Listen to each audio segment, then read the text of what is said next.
Ongoing back pain is a symptom that your body is not happy and is becoming unable to cope with the demands that you place upon it, whether you're an athlete competing at the highest level or whether you lead a sedentary life in front of a computer. If you have ongoing back pain, you need to change the way that you prepare your body so that it can cope with the demands you are placing upon it. Many people feel that with back problems they are managing a condition.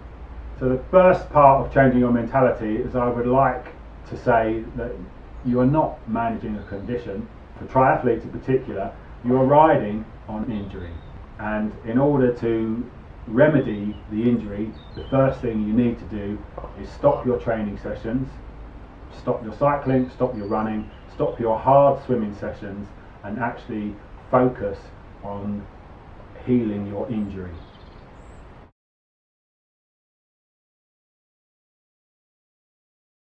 I'm going to show you 6 key exercises or stretches that are designed to improve the flexibility in your lower back and will help you realign your back by doing them. For many, in particular for triathletes, your problems are exacerbated by riding the bike, and as human beings we spend far too much of our time leant forward. So for me, the most important exercise is the first one I'm going to show you, which is designed to realign your back, particularly after a bike ride. Place the back of your hands together, watching your hands. Bring your arms up, and as you watch your hands go over your head, your back curves backwards, providing the opposite motion that cycling would when you're leant forward. Here's the second exercise, straightforward yoga exercise, although I'd like to say that I am not a yoga instructor, so any yoga police out there, I'm showing the principles, but when you do this yourself, do get yourself checked out, which is to push your hips to one side, create the nice curve with your body. This is stretching your hips to one side. Obviously when you come back up, and then repeat the process on the other side. Here's the third stretching exercise. Unfortunately, because I do this in a swimming pool, I'm far too used to having a little help. Take a knee, and as you bend it to one side, or stretching here, face your head in the opposite direction, which is going to give you a twist here. You come back round, bring your knee all of the way across, as far as it will go, hands together, stretch up to the sky. And now your stretch will be in the base of your back. And repeat this for the other leg. Next exercise, great one to practice with your girlfriend. Straightforward hip thrust. That shows on the camera. There we go. After you've done plenty of hip thrusting with your girlfriend and you've got little children running around, practice the hula hoop. Still probably best not to use a real hula hoop, but this gives great mobility to your hips and lower back. Remember to rotate both directions. The last exercise I'm going to show you for flexibility here in your trunk. It's very simple. Look over your shoulder and spot a mark or a microphone on the wall behind you,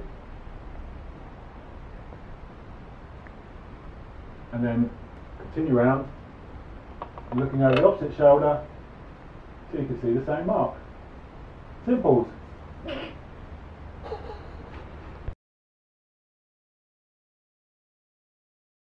If any of the stretches are giving a sharp pain, then obviously I'm going to not suggest do them and suggest you once again consult your doctor, because maybe there's something else going on. The point of these stretches is to encourage flexibility and The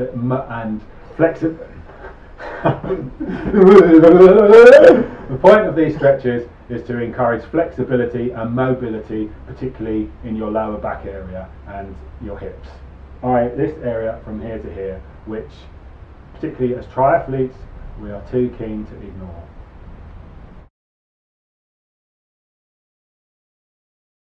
Having learned and practiced these simple flexibility exercises, I'm going to relate them now in terms of a form of rehab so that you can eventually exercise in the way that you would like to exercise. So firstly, swimming.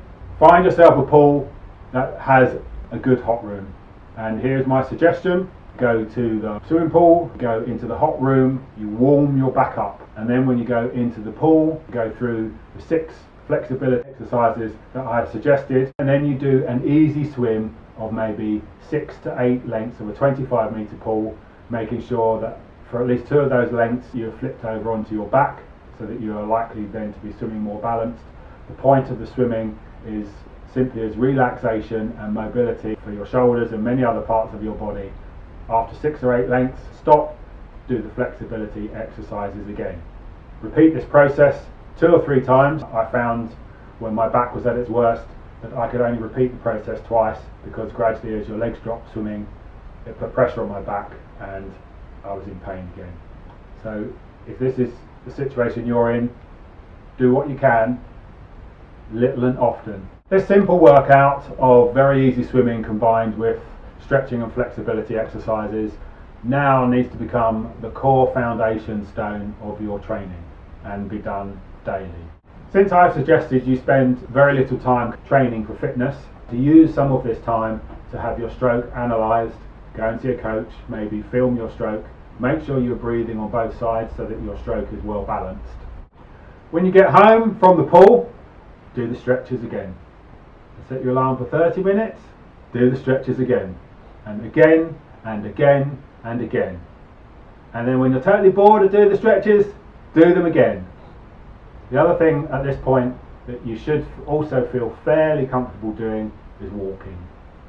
And I found myself eventually walking some of my shorter run routes with mixed feelings, because whilst I was making those walks, I didn't know if I'd ever be able to run those routes again. This would also be a good point to fill some of that spare time, maybe doing some yoga classes or Pilates classes. I've spoken about mobility and flexibility in your lower back, but your lower back is joined to your upper back, which is joined to your head. Your lower back is also joined to your legs.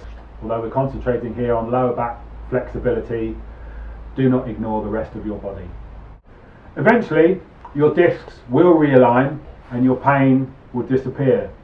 This process could only take a few days, depending on the person, depending on how your body responds to the flexibility exercises.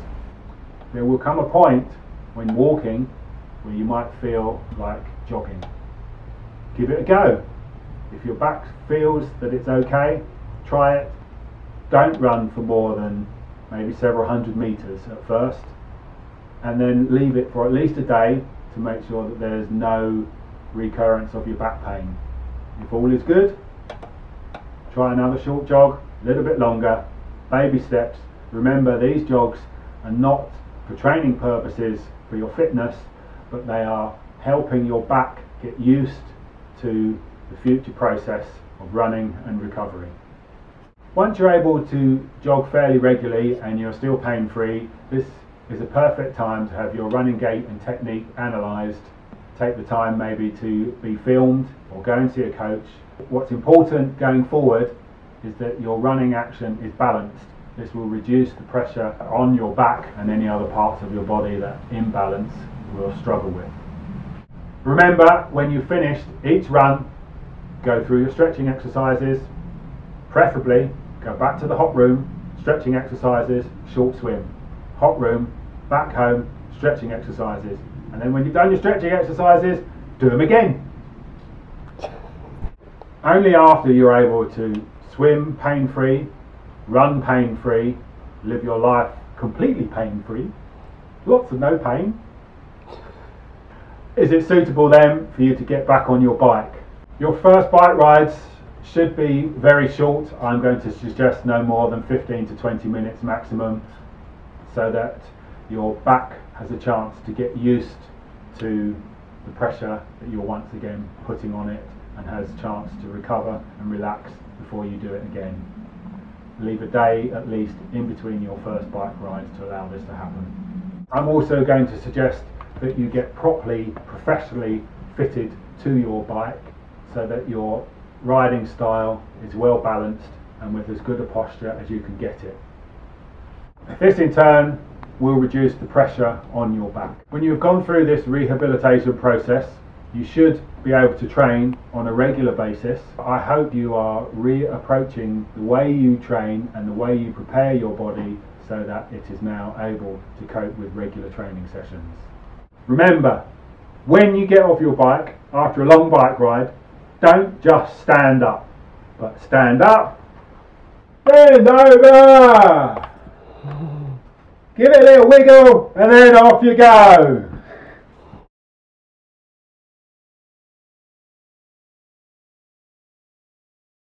Stretching, suppleness, core strength and balance should play a key role in your training, aligned with one other key factor, posture. Posture we'll speak about in the third and final film.